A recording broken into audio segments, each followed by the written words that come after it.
So today I'm going to be doing a book review of This Star Won't Go Out, The Life and Words of Esther Earl Grace by Esther Earl, with Laurie and Dwayne Earl, and an introduction by John Green. Now, I purchased this book back in February? Yeah, it was in my February book haul. If you would like to see that, I'll leave a link down below.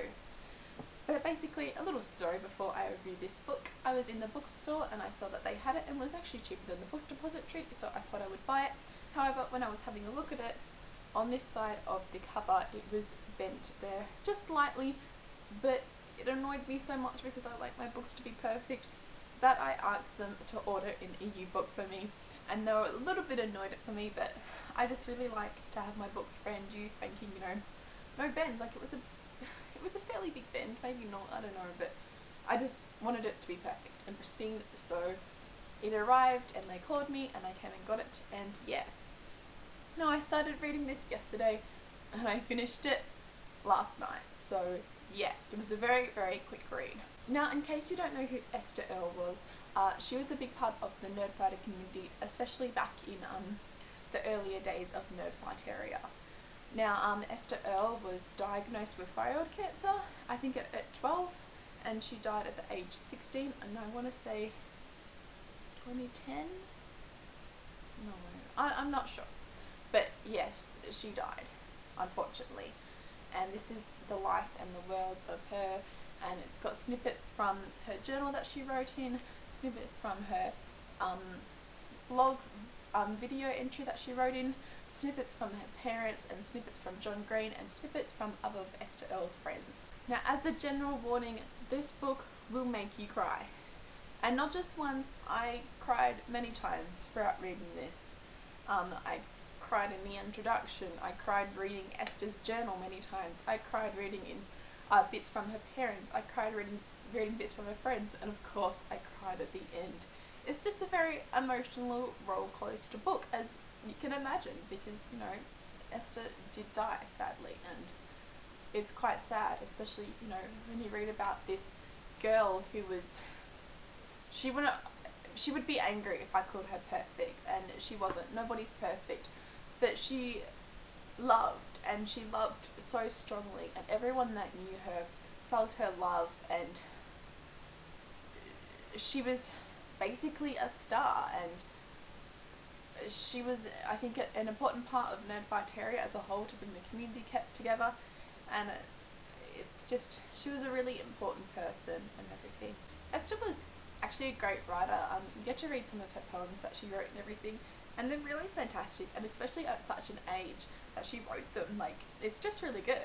I think this book is important because it brings light on a lot of things, but it especially brings light on cancer in kids. Now, with thyroid cancer, you probably wouldn't assume that a 12-year-old got it and everything, and she died from it, but unfortunately she did, and I think it brings light to how cancer affects people of a wide age and, genders and everything, from, as young as 1 to 99, and probably more than that.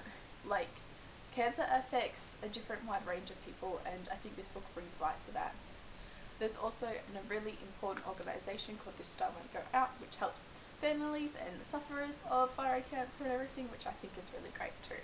It was really interesting reading this to hear about the lives that Esther Earl had touched. She touched so many, and she seems like just such a wonderful, fantastic person, and it seems like that anyone got to know her. It was such a delight to have known this girl. She seemed to be fantastic, and of course no one's perfect. She says that herself. She says that she was angsty, she gets depressed, she cries, she wonders why cancer happened to her and everything, but everyone's like that. It also shows to the point that no one is perfect, that, Esther was put such in the spotlight by Nerdfighteria and by John Green, and I think sometimes she made it made her feel like she was meant to be some sort of hero, and she couldn't stress enough in her journal that she wasn't a hero, that she was just a normal human being going through a sucky thing, and I think that's really important to realise too. Throughout this book you hear Esther's progress. You start from when Esther is diagnosed to when Esther died and everything, and you get to hear her progress as she goes along.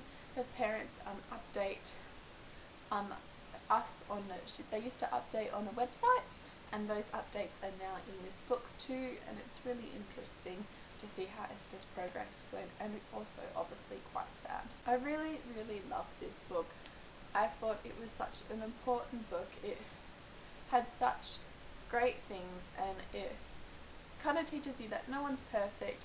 It gives you light on cancer in case you didn't already know, and it's just a really great book, and I would definitely recommend it if you're interested in Nerdfighteria, if you're interested in cancer, or you just want to read about someone who touched so many lives, and then I think this book is definitely for you. I'm definitely going to rate this book 5 out of 5 stars. I really enjoyed it, and I hope you pick up this book and read it because it's such a fantastic read. Though remember to have tissues nearby. Like this video if you liked it, and comment down below if you've read this book or if you knew of Esther in Nerdfighteria. Were you around in Nerdfighteria at that time? I wasn't. I joined about a year later, but I wish I had have been, because it would have been great to know Esther personally. But yeah, and subscribe if you'd like to see more book reviews from me, and I'll see you next time. Bye!